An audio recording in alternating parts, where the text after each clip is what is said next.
Hi, my name is Dan. In this segment, we're going to be discussing PTO Manager for Microsoft Dynamics GP.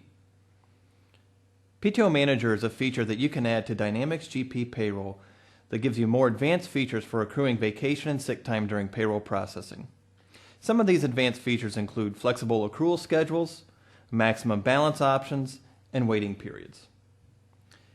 If you have these advanced requirements, then PTO Manager may be right for you. PTO Manager is an alternative to accruing vacation and sick time and human resources attendance.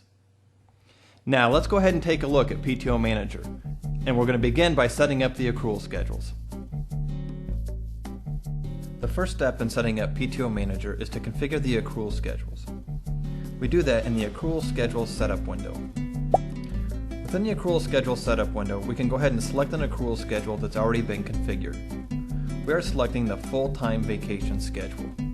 You see that we have a schedule code as well as a schedule description. We then have several options for configuring our range. We can select the range to be based on hours worked per pay period, hours worked so far in the year, hours worked life to date, or years worked. Years worked is the most common configuration within PTO Manager. The range will determine which calculation factor gets applied to the employee.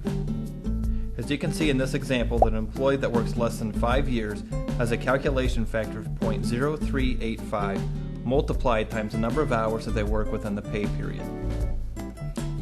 We also have this configured so that the employee earns a maximum of 3.08 hours according to the accrual schedule.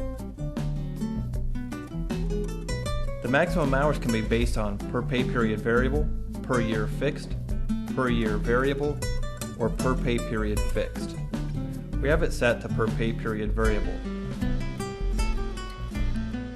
In the next row, employees that work between 5 and 10 years with the organization have a calculation factor of 0.05769 multiplied times the number of hours that they work within the pay period. These calculation factors are examples based on employees accruing 80 hours per year, 120 hours per year, and 160 hours per year respectively. These are just examples.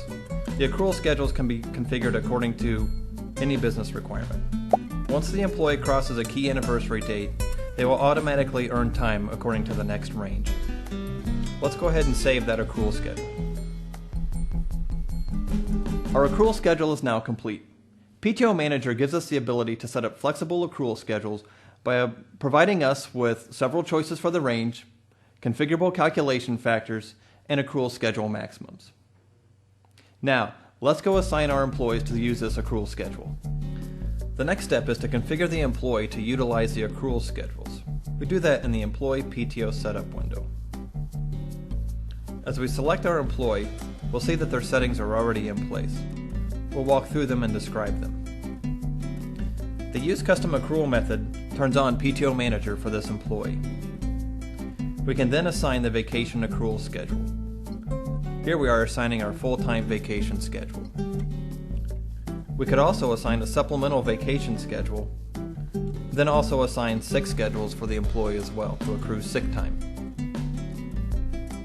Once we have the schedules assigned, we can then set up waiting periods for the employee. A waiting period can be used if you have an employee that begins accruing time on their hire date but cannot take any of that time off until some point in the future. For example, 3 months from their hire date or 6 months from their hire date. You can also make that process repetitive by